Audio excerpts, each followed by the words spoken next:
최상목 전 부총리 같은 경우에는 기본적으로 이제 그 윤석열 정부의 중용이 돼가지고 여러 가지 협조적인 태도를 오랫동안 취해왔고, 실제로 제가 듣기에는 윤석열 전 대통령이 뭐 생일을 챙겨줄 정도로 굉장히 가까운 사이라고 알려져 있지 않습니까? 그렇죠.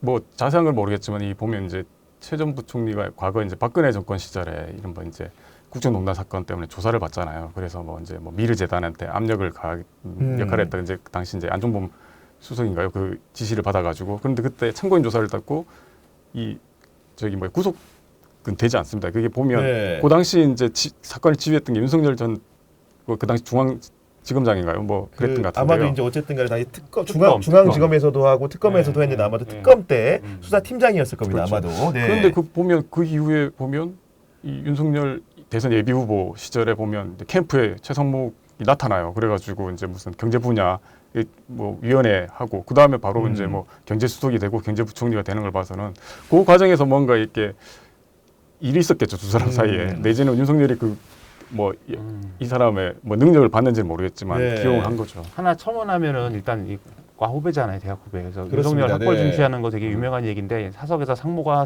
그랬대요. 그리고 이제 그래서 최상목이 이 권한 대행을 하면서 결국 이제 3명 중에서 2명은 임명하지 않습니까? 이제 사석에서 그런 얘기를 했대요. 직접 들은 분이 해주신 얘기인데 어쨌든 자기는 이것도 되게 구국의 결단을 한 거다. 그렇게 얘기를 하고 내란 계엄하는 국무회의 관계 나한테 굉장히 치욕적인 일이다 이렇게 얘기를 했답니다. 근데 이제 김준우 기자가 얘기했듯이 둘의 관계가 워낙 각별하다 보니까 최상목 입장에서는 이제 본인도 걸려 있고 그러니까 이제 이거를 어떻게 하면 좀 본인이 덜 욕을 먹으면서 헤쳐나갈 수 있을까 이런 고민을 많이 했을 것 같아요. 그래서 이제 2명을 임명한 것만으로도 그 자기 지지층에서는 얼마나 욕을 먹었겠어요. 네. 그 얘기 완전히 틀어졌으니까. 그렇죠. 그래서 근데 그 다음에 이제 김진우 기자가 얘기했듯이 이제 본인이 걸려 있을 수도 있고 2명으로 됐다. 이제 너 그만해라. 뭐 이러면서 이제 온갖 압박을 다 받으면서 본인이 이제 거기서 더 행동을 못 취하지 않았나. 그래서 결국 그게 다 본인한테는 이제 약간 좀 발목을 잡는 그런 행위가 아니었나 싶습니다.